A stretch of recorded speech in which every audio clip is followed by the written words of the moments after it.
Hey, brothers and sisters. God does not require us to understand His will. Just obey it, even if it seems unreasonable. Are things not going the way that you planned?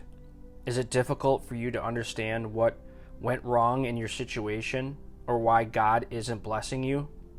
Sometimes it feels as if God is no longer working in your life because you've insisted on doing something your way instead of His way. Perhaps you've placed a condition on God. You only obey Him when you think His instructions are logical. What that really means is that you've failed to commit yourself to Him completely, and that's bound to cause frustration in your life. Are you hesitant to obey God because He's commanded you to do something you're not comfortable with or you think is irrational? If your prayers seem unanswered and the path ahead appears blocked, then it could be that God is waiting for you to take the step of faith that He's commanded. Don't lose hope about your circumstances. God does not require us to understand His will. Just obey it, even if it seems unreasonable. Joshua chapter 3, verses 1 through 11 says this: Then Joshua rose early in the morning, and they set out from Achaia Grove and came to the Jordan, he and all the children of Israel, and lodged there before they crossed over.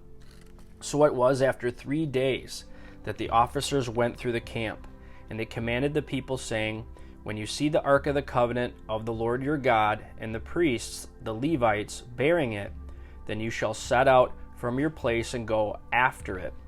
Yet there shall be a space between you and it, about 2,000 cubits by measure. Do not come near it, that you may know the way by which you must go, for you have not passed this way before. And Joshua said to the people, Sanctify yourselves, for tomorrow the Lord will do wonders among you. Then Joshua spoke to the priests, saying, Take up the ark of the covenant and cross over before the people. So they took up the ark of the covenant and went before the people.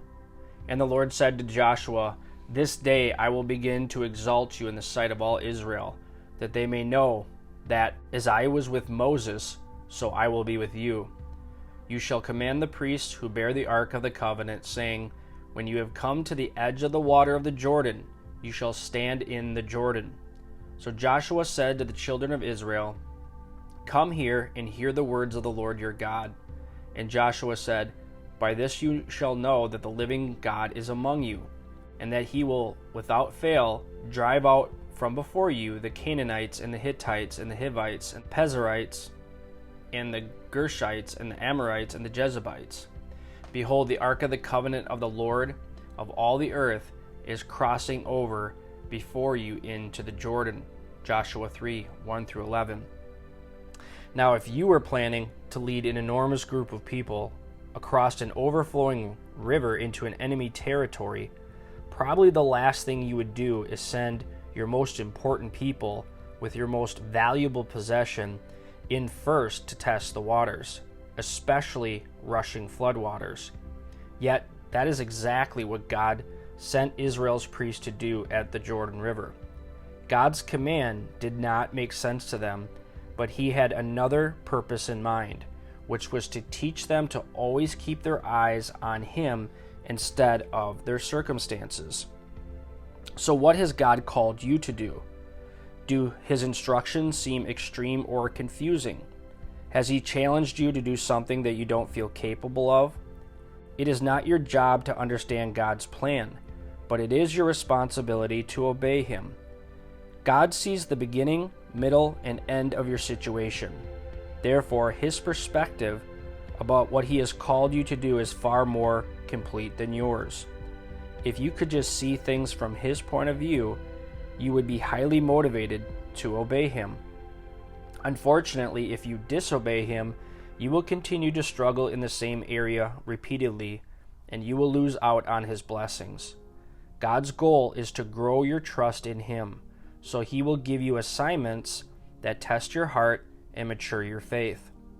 The good news is that when you submit to God, He shows you His faithfulness and empowers you by His Spirit to do everything that He calls you to do. Your obedience, even though you don't understand what He is doing, exercises your faith, making it stronger. So, in conclusion, brothers and sisters, obedience must be the top priority of our lives. Psalm 119, 145. I cry out with my whole heart, hear me, O Lord, I will keep your statutes.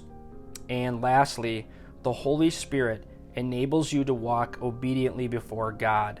John 14, verse 26. But the Helper, the Holy Spirit, whom the Father will send in my name, he will teach you all things and bring to your remembrance all things that I said to you. God bless.